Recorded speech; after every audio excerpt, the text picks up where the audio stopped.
बिस्मिल्लाहिर्रहमानिर्रहीम। अस्सलाम वालेकुम मेरे क्लास। उम्मीद है बेटा आप सब खैरियत से होंगे। जी बेटा हम पढ़ रहे हैं उर्दू और उर्दू में आज हम पढ़ेंगे। जी बेटा हमने लास्ट लेक्चर में जो है इसके सवाल जवाब किए थे। आज हम इसकी सरगर्मियाँ करेंगे। नज़म ला इलाहा इल्लल्लाह में से लिए गए दर्ज झैल अल्फाज की मदद से जुमले मुकम्मल करें। ये सारे वर्ड्स जो हैं हमने इस ब्लैंक्स को पढ़ते हुए तो इनमें फिलअप करने हैं। कलमा हक ला इलाहा इल्लल्लाह में खुदी का राज पोशीदा है। खुदी, ठीक है, ये रहा खुदी। अगर खुदी का सिरे नहा जानना चाहते हो तो कलमा हक की हकीकत जानने की कोशिश करो। सिरे नहा यह दौर अपने इब्राहीम अलैहिस्सलाम की तलाश में है। तलाश, ये रहा, इब्राहीम अलैहिस्सलाम की तलाश में है। हज़रत इब्राहीम अलैहिस्सलाम ने सनम कदा के सारे बुत तोड़कर काबतुल्लाह को इनसे पाक कर दिया। ठीक है, सनम कदा। नेक्स्ट है, मुसलमान के लिए खुदी तैग है तो उसकी धार कलमा हक है। तैग बताया था मैंने आपको, तैग कहते हैं तलवार को। तो खुदी जो है वो मुसलमान के लिए तलवार है और उस तलवार की धार क्या है? कलमा हक है। एक सच्चे मुसलमान के लिए कलमा हक कहने के लिए फसले गुल या खज़ां की कोई कैद नहीं। कलमा हक पर ईमान हर किस्म के वहम गुमान मिटा देता है। तलवार की तेज़ी और काट बढ़ाने के लिए जो आला इस्तेमाल होता है उसे फसां कहते हैं। दीन इस्लाम की रूह से कलमा हक की ताकत ज़मानो मकान की मोहताज नहीं। जी बेटा नेक्स्ट है, दर्ज झैल अल्फाज के मायने लिखें। फरेब, धोखा, मता, दौलत, फसले गुल, मौसम बहार, जुनारी, तोहम परस्ती करने वाला, तैग, तलवार, फसां, औजार तेज करने वाला, सिरे नहा, छुपा हुआ राज। दर्ज झैल अल्फाज की जमा लिखें। दौर, अदवार, बुत, बुतान, सिर, असरार, नगमा, नगमात, जमात, जमात, बहार, बहारें, हुक्म, अहकाम। ठीक है बेटा नेक्स्ट है, नज़्म ला इलाहा इल्लल्लाह के मुताबिक मुनासिब अल्फाज को तरतीब देकर मिसरे बनाएं। ला इलाहा इल्लल्लाह सिरे नहा खुदी का, ये तो जुमला ठीक नहीं है। अब है खुदी का सिरे नहा ला इलाहा इल्लल्लाह। मताए गरूर का किया है तूने सौदा, किया है तूने मताए गरूर का सौदा। जुनारी हुई है खिरदे जमाओ मकान की, खिरद हुई है जमाओ मकान की जुनारी। अगरचे जमात की आस्तीनों में बुत हैं, अगरचे बुत हैं जमात की आस्तीनों में। फसले गुल लाला का ये नगमा पाबंद नहीं, ये नगमा फसले गुलो लाला का पाबंद नहीं। ठीक है बेटा, ये सारी जो सरगर्मियाँ हैं आपने अपनी बुक्स के ऊपर फिलअप करनी है और जो भी आपको मॉनिटर कर रहा है उसको चेक भी लाजमी करवानी है और इन्हें लर्न भी अच्छे से करना है। ठीक है बेटा, और इसकी बाकी सरगर्मियाँ जो हैं वो हम इंशाल्लाह नेक्स्ट लेक्चर में करेंगे। तब तक के लिए अपना ख्याल रखिएगा। फ़ी अमानिल्लाह, अल्लाह हाफिज़। बिस्मिल्लाहिर्रहमानिर्रहीम। अस्सलाम वालेकुम dear students, I hope you all are fine. Previous lecture में हम लोगों ने शॉर्ट क्वेश्चंस किए थे क्वेश्चन नंबर 5 तक। आज हम लोग करेंगे question number 6। So first of all manage your notebooks like that, write date here, day here, unit number 9, topic is short answers and sixth question is why do hot air balloons rise up. Hot air balloon जो से होते हैं वो क्यों उड़ते हैं, वो किस वजह से एटमॉस्फेयर में ऊंचा चले जाते हैं, उसकी क्या वजूहत है। Hot air balloons rise up because it contain hot air inside which is lighter than cold air due to its less density. Hot air balloons आप लोगों ने देखे होंगे अक्सर। हॉट एयर बलून में नीचे एक मशल जलाई जाती है, एक फ्लेम जलाया जाता है, जिसकी वजह से उसके अंदर जो एयर होती है वो हॉट होती है।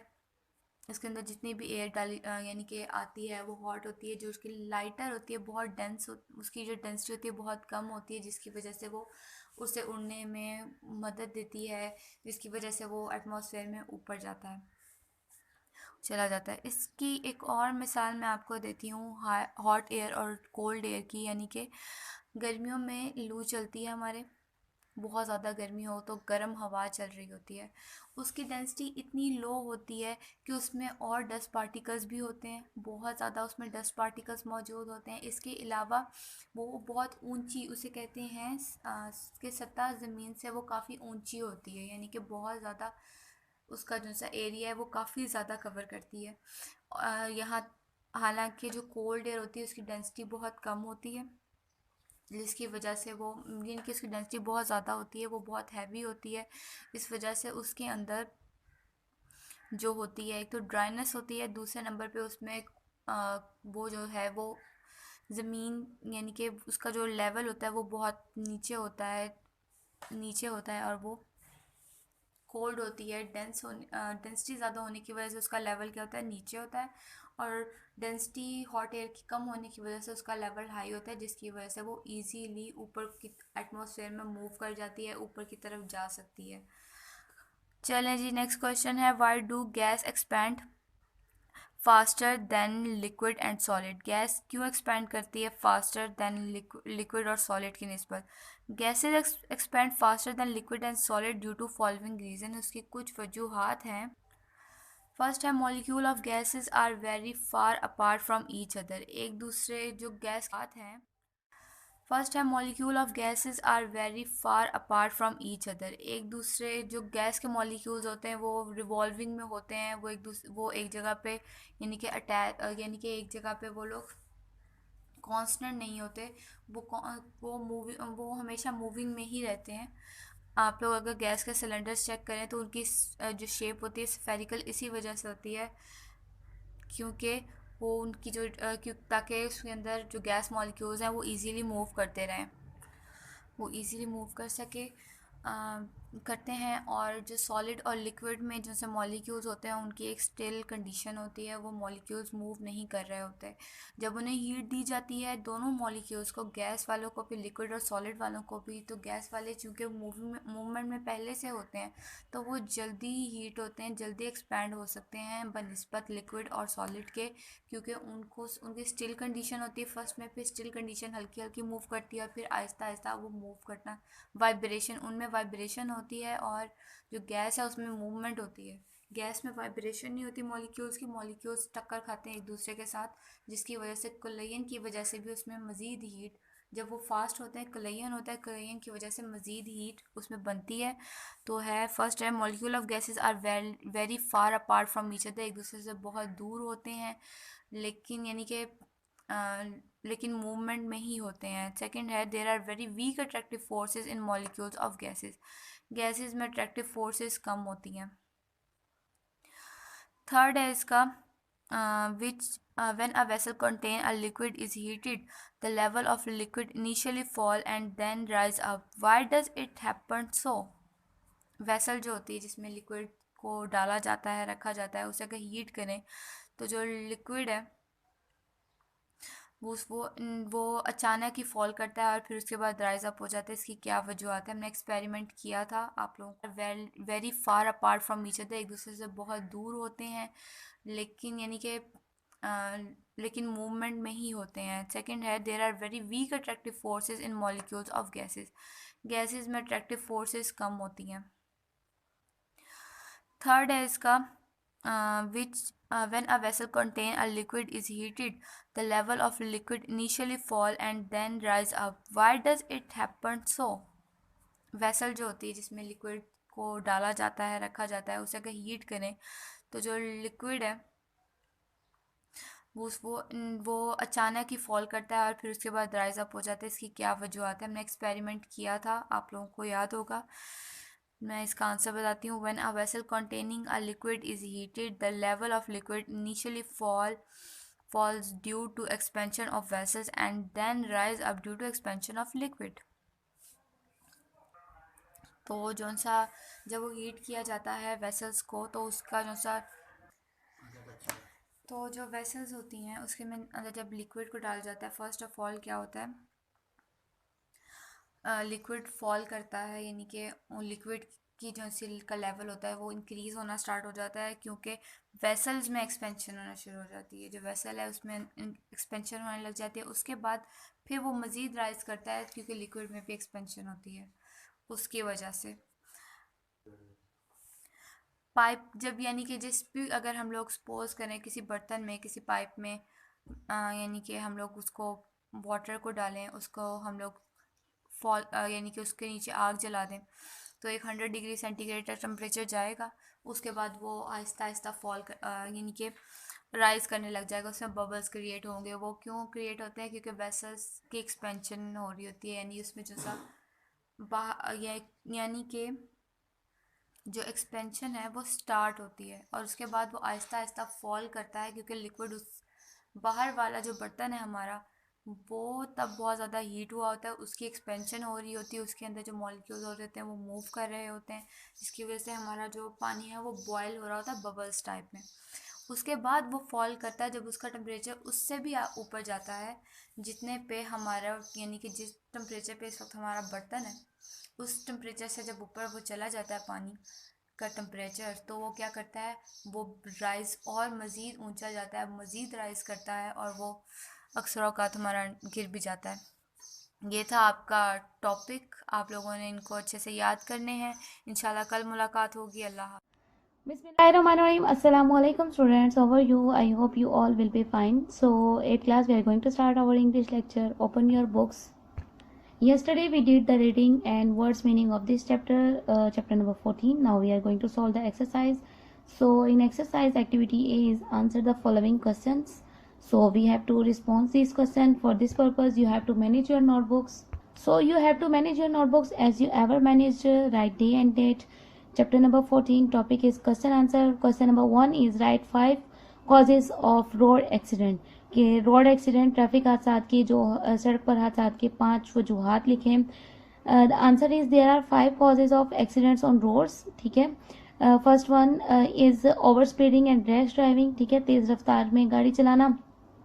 Use of mobiles during driving, driving करते हुए मोबाइल्स का इस्तेमाल करना. Not wearing of seat belt का ना बांधना. ठीक है. वॉयलेटिंग ट्रैफिक सिग्नल्स की खिलाफ वर्जी करना. वॉयलेटिंग लैंड डिसिप्लिन की खिलाफ वर्जी करना. ठीक है. Question number 2 is how can we contribute to reduce the number of accidents. कि हम एक्सीडेंट्स की तादाद में कमी करने के लिए हम कैसे इसमें हिस्सा ले सकते हैं या कैसे हम अहम किरदार अदा कर सकते हैं ट्रैफिक हादसात में कमी में. So answer is if we recognize and road safety as a social issue and observe traffic rules and laws strictly, we can reduce the number of accidents on roads. कि अगर हम ट्रैफिक जो मतलब इसे रोड सेफ्टी को हम as a social issue, ठीक है, समाजी नुक्ते के तौर पर पहचान लें और इसके अलावा हम ट्रैफिक रूल्स को फॉलो करें, ठीक है, सख्ती से हम उसे फॉलो करें तो इससे हम ट्रैफिक हादसात में कमी मतलब ला सकते हैं या कमी कर सकते हैं. Next question number 3 is what is a lane and what we should do to change the lane. कि लेन क्या होती है और हमें अगर लेन चेंज करने से पहले क्या करना चाहिए. The answer is a lane is a section of a wide road that is marked by painted white lines to keep lines of traffic separate. We should indicate properly before we change our lane. Lane basically क्या होती है कि road को एक white colour के मतलब paint से अलग करने के लिए वो एक निशान लगाए होते हैं जिससे ट्रैफिक को जो है वो अलग अलग मतलब साइड्स में अलग अलग लेन में जिससे उन्हें सेपरेट कर दिया जाता है. और अगर हम अपनी लेन चेंज करना चाहें तो उसके लिए हमें प्रॉपर इंडिकेट मतलब प्रॉपर इशारा देना चाहिए. ठीक है.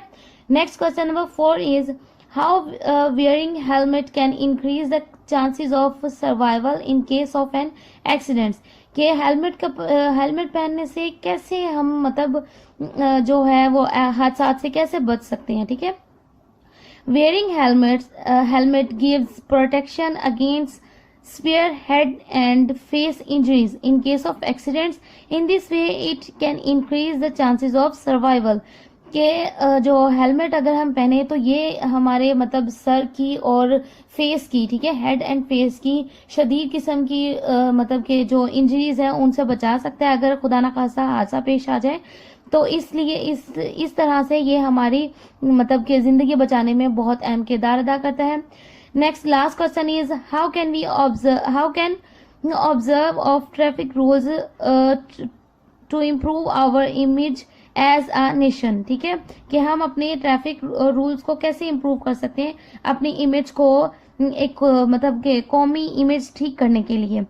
Observance of traffic rules creates better environment on roads. ठीक है, कि अगर हम ट्रैफिक के रूल्स को अपनाएंगे तो इससे जो सड़क का माहौल, ठीक है, वो अच्छा होगा।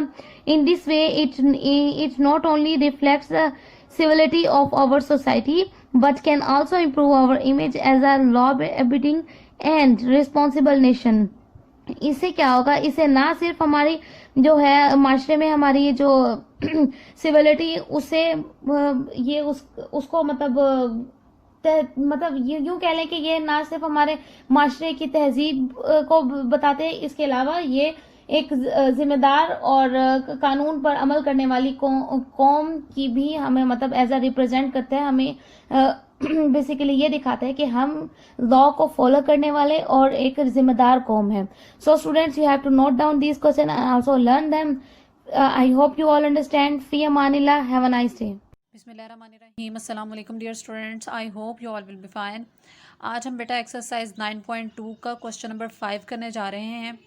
तो आपने इसको जो है वो ध्यान से समझना है। इसमें हमारे पास क्या स्टेटमेंट दी हुई है, गिवन फिगर, ये हमारे पास एक फिगर दी हुई है। इसमें हमारे पास क्या एंगल है, A B and C D is of a rectangle. ये आपको एक रेक्टेंगल की टोटल शेप नज़र आ रही है। Of side 8 centimetre and 12 centimetre. अब ये जो है ये आपके पास साइड जो है ये 8 सेंटीमीटर की है और ये वाली साइड जो है ये 12 सेंटीमीटर की है। ठीक है, E and F are mid points of B C and A D. तो जो 12 सेंटीमीटर अगर ये हमारे पास बना है तो इसका जो मिड पॉइंट होगा वो क्या होगा, 6 सेंटीमीटर होगा। तो अब जो है ये क्या हो जाएगा, जो 12 सेंटीमीटर का था ये 6 सेंटीमीटर्स का हो गया। इसमें अब क्या होगा, दो शर्तें दी हुई हैं। पहली कौन सी, द एरिया ऑफ दो क्वेश्चन हमने जो है वो इसमें सॉल्व करने हैं। इसकी शरायत नहीं, हम इसको क्वेश्चंस कह सकते हैं कि हमारे पास क्वेश्चन है the area of a triangle A B E and F D C. ठीक है जी, एफ डी सी और ए बी ई, ये हमारे पास जो है एक ही फिगर में से दो फिगर्स हमने देखी हैं कि ये हमारे पास ट्राई एंगल्स हैं। ठीक है, अब सबसे पहले इसमें जो है वो रिक्वायरमेंट ये है कि हमने पिथागोरस और जो है वो हीरोज़ फार्मूला यूज़ करना है। तो इसमें जो है सबसे पहले हमारे पास वैल्यू ए दे दी गई 8 सेंटीमीटर। यहाँ पे हमारे पास जो है वो ए वैल्यू बनती है, तो ये हमारे पास 8 सेंटीमीटर हो गया। बी जो है वो हमारे पास 6 सेंटीमीटर है, क्योंकि ये कहा गया कि ये जो टोटल एरिया ये 12 सेंटीमीटर का है, तो इन दोनों के लिए जो है ये एरिया, अगर ये भी साइड 12 सेंटीमीटर की है ये भी है, तो जब हम इसको लेंगे तो यहाँ से हमारे पास 6 सेंटीमीटर बनेगा, जब यहाँ से लेंगे तो ये हमारे पास 6 सेंटीमीटर बनेगा। अब हमारे पास जो है वो एक वैल्यू मिसिंग है जो जिसको हम ई जो है वो है, और वो किसके इक्वल है, ए और ई के। ठीक है, यहाँ पे हमारे पास ई की वैल्यू बनती है। तो अब हम ये देखते हैं कि ये किस तरह से होगा। बाई यूजिंग पिथागोरस थ्योरम को यूज़ करते हुए हम क्या करेंगे, C square is equal to A square plus B square. C square की वैल्यू हमने फाइंड आउट करनी है, प्लस अब ए की वैल्यू 8 है, 8 स्क्वायर प्लस 6, बी की वैल्यू 6 है तो 6 स्क्वायर। जब स्क्वायर्स ओपन किए, C square is equal to 8 8 the 64 plus 6 6 the 36। ये जब उसको सम किया तो हमारे पास क्या आया, 100। अब हमने इसका जो है वो सिंगल सी की वैल्यू हमें चाहिए, तो इसका हमने स्क्वायर रूट किया। सी स्क्वायर रूट जो है वो स्क्वायर से कैंसिल आउट हो गया। 100 का जब स्क्वायर रूट किया तो ये हमारे पास आ गया 10 सेंटीमीटर। ठीक है जी, अब हम पिथागोरस फार्मूला यूज़ करेंगे। ये हमारे पास एंगल ए बी ई, अभी जो है वो जस्ट इसकी मेजरमेंट चल रही है। ठीक है, A B E is equal to, अब ये हमारे पास हीरोज़ फार्मूला है, S into S minus A S minus B S minus E whole square root. ठीक है जी। अब इसमें हमारे पास s मिसिंग है, तो s जो है हमारे पास s is equal to a plus B plus E by 2। तो ये हमारे पास जो है c की वैल्यू को 10 सेंटीमीटर है, तो ये इसके कॉरेस्पॉन्डिंग में आ रहा है। ठीक है, तो यहाँ पे हमारे पास जो है वो e की वैल्यू है, तो यहाँ से जो हमारे पास c की वैल्यू हमने फाइंड आउट की है कि ये हमारा कॉरेस्पॉन्डिंग है इसके, तो c की वैल्यू जो हमारे पास e की वैल्यू होगी वो भी हमारे पास 10 सेंटीमीटर हो जाएगी। अब जो है एस हमने फाइंड आउट किया, एस ए की वैल्यू हमारे पास 8 है, बी की वैल्यू 6 और ई की वैल्यू हमारे पास 10 है। जब इन सब का सम किया तो 24 आया। अब इसके जो है वो डिवीजन में 2 है, तो 24 को 2 पे डिवाइड किया तो हमारे पास क्या आ गया 12। अब हमने जो है वो फार्मूला में वैल्यूज़ पुट करनी है। एस की value 12 into 12 minus 8, 12 minus 6 and 12 minus 10। जब इनकी सब्ट्रैक्शन की है तो हमारे पास जो आगे वैल्यू आई है वो क्या है 12 multiply by 4 multiply by 6 multiply by 2। ठीक है जी। अब हमने सबकी मल्टीप्लिकेशन की, तो मल्टीप्लिकेशन के बाद जो हमारे पास आंसर आया, ये स्क्वायर रूट भी इसके साथ ही होगा अभी, तो 576 आया और 576 स्क्वायर रूट। अब जब हमने इसका स्क्वायर रूट किया है, आप चाहे तो इसको डिवीजन मेथड से कर लें, चाहे तो आप इसको फैक्टराइजेशन के मेथड से कर लें, जिस तरह से ही आपको आसान लगेगा आप इसको इस तरह से कर लें। अब जब इसका हमने स्क्वायर रूट किया तो ये हमारे पास कितना आ गया 24 सेंटीमीटर स्क्वायर। अब अगर फिगर को दोबारा से देखें तो ये जो हमारे पास ट्रायंगल है और ये वाला ट्रायंगल जो है ये हमें बिल्कुल सेम नज़र आ रहा है। ठीक है, तो इससे ये क्लियर हो गया कि अगर इसकी जो है वो टोटल जो हमने ट्रायंगल का एरिया फाइंड आउट किया है, तो ये हमारे पास अगर 24 सेंटीमीटर का है तो सेकंड जो है ये भी हमारे पास ऑटोमेटिकली 24 सेंटीमीटर का ही होगा। तो इससे ये अंदाज़ा हुआ, so triangle A B is equal to triangle F D C is equal to 24 centimetre square. अब जो है ये बी पार्ट हमने देखना है, area of a parallelogram A E C F. अब जो सेंटर में आपको एक शेडेड